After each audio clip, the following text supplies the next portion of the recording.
Hello မင်္ဂလာပါ WIT-Academy channel ကနေပြန်လည်ကြိုဆိုလိုက်ပါတယ်ကျွန်တော်ကတော့စာရောက်နေလို့ဖြစ်ပါတယ်ဒီတစ်ပတ်ကျွန်တော်ပြောပြပေးသွားမှာကတော့ Adobe Illustrator ရဲ့ symbol ထည့်ပုံထည့်နည်းရဲ့ပြီးတော့ symbol sprayer tool ဆိုတဲ့ tool အလုပ်လုပ်ပုံကိုကျွန်တော်က tutorial အနေငယ်လုပ်ပြပေးသွားမယ်ပေါ့နော်တကယ်လို့လူချင်းမင်းတို့က share က video ကိုမကြည့်ရသေးဘူးဆိုရင်ဒီ lesson လေးမကြည့်ရသေးဘူးဆိုရင်ပေါ့နော်description အောက်မှာကျွန်တော် link ပေးထားရပေါ့နော်အဲ့ဒါနေဝင်ရောက်လေ့လာလို့ရပါတယ်ခင်ဗျ okay ဆက်သွားလိုက်အောင်နော်အဲ့ဆိုရင်ကျွန်တော်ကဒီ Illustrator ဖွင့်လိုက်ပေါ့နော်အဲ့မှာကျွန်တော် new file ရေးလိုက်မယ်ပေါ့နော် new file ကကျွန်တော် default ပေးထားတဲ့အတိုင်းပဲကျွန်တော်ကရေးလိုက်မယ်ပေါ့နော် size ရောသူရဲ့ height ရောပေါ့နော်သူ width နဲ့ height တွေအဲ့ဆိုရင်ကျွန်တော်က symbol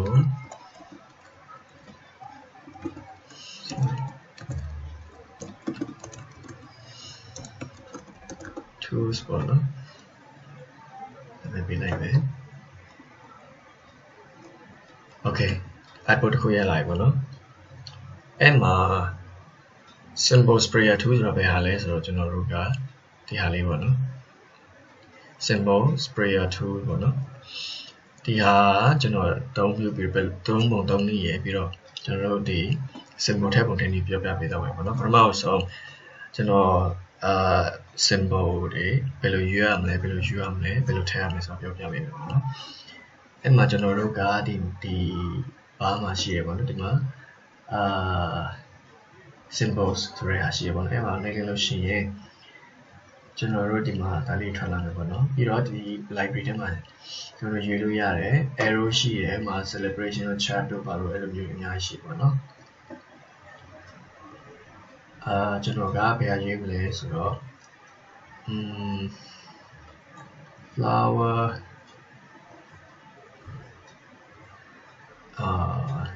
nature flower okay ဒီထဲကတစ်ခုယူမယ်ပေါ့နော်အဲ့မှာ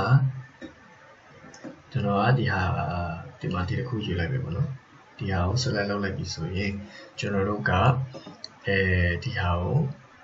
symbol sprayer tool ဆိုတဲ့ဟာကိုနှိပ်လိုက်ပေါ့နော်ပြီးရင်ကျွန်တော်တို့လိုချင်တဲ့နေရာတွေကိုကျွန်တော် spray လုပ်လိုက်ယူမယ်ပေါ့နော်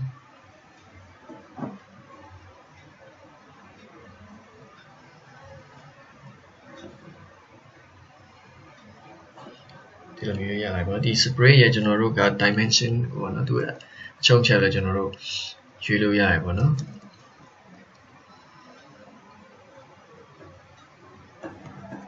ပြီးရင်ဒါကကျွန်တော်တို့ဒီsymbol sprayer tool ရဲ့သူကအလုပ်လုပ်ပုံတွေပေါ့နော်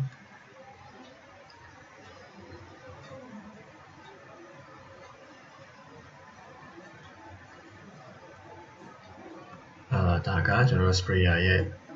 လုပ်ပုံလုပ်နေပေါ့နော်အလုပ်လုပ်ပုံပြီးတော့နောက်တစ်ခုကထဲတာပေါ့နော်ကျွန်တော်တို့ဒီထဲက symbol တွေကိုကျွန်တော်တို့မသုံးချင်ဘူးပေါ့နော်အပြင်က symbol တွေသုံးမယ်ပေါ့နော်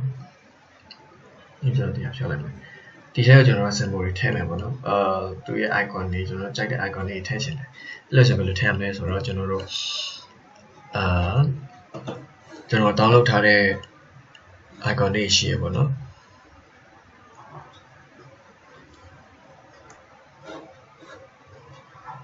မကျွန်တော်ကိုယ်ကနေ download ထားတဲ့ icon တွေကိုကျွန်တော်တို့ဒီထဲမှာဆွဲထည့်လိုက်ပေါ့နော်ဥပမာဒီဟာက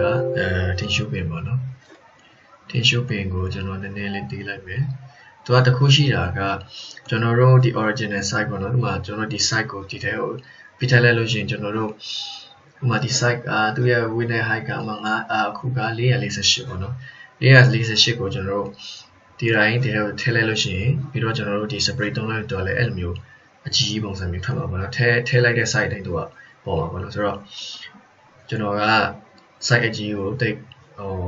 မကြိုက်တော့ကျွန်တော်ကအသေးလေးပဲယူမှာပေါ့နော်အသေးလေးပဲယူမယ်ပြီးရင်ပြထည့်မယ်ပေါ့နော် nature တွေကိုထည့်လိုက်မယ်ပေါ့နော်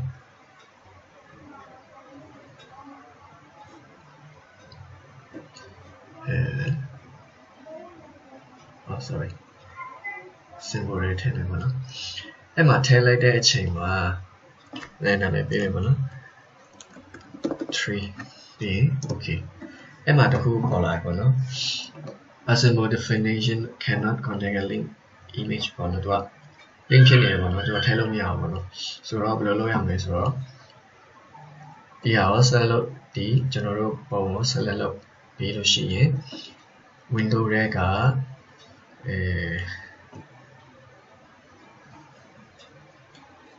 oh sorry window ra cả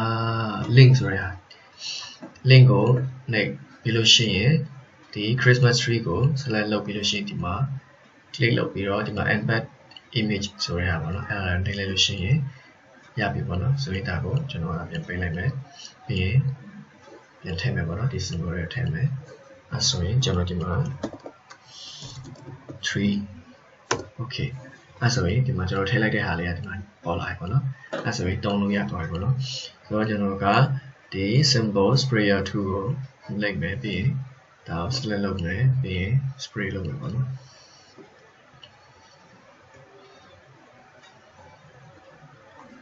ok dạ rồi bây giờ cho nó cả nó được khu thêm của nó tạo cái nó như lồng mấy thằng đấy bây giờ thì snow globe lấy của nó thì hào lấy cho nó cả sai cả chi này rồi cho nó cả đi lên của nó trong lại đấy vì khu nào là như vậy window đây cả link đây cả ta liệu embed image của nó vì thay đổi ya bị của nó rồi thì hạ cả snow globe của nó ok rồi thì hạ lấy ya lại cho nó cả symbol sprayer tool tông này của nó khu nào cả layer tiêu rồi cho nó cả layer tiêu bị đó thì bỏ mà chat bỏ spray luôn rồi của nó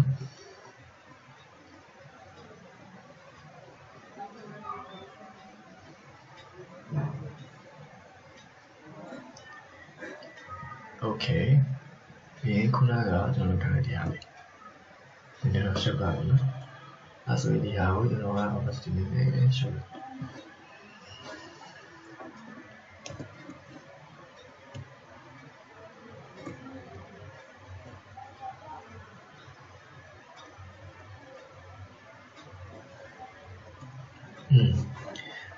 ok thì làm như lấy ra lại của nó ta cho nó rồi symbol tab của thế này thì symbol sprayer tool rồi hả vậy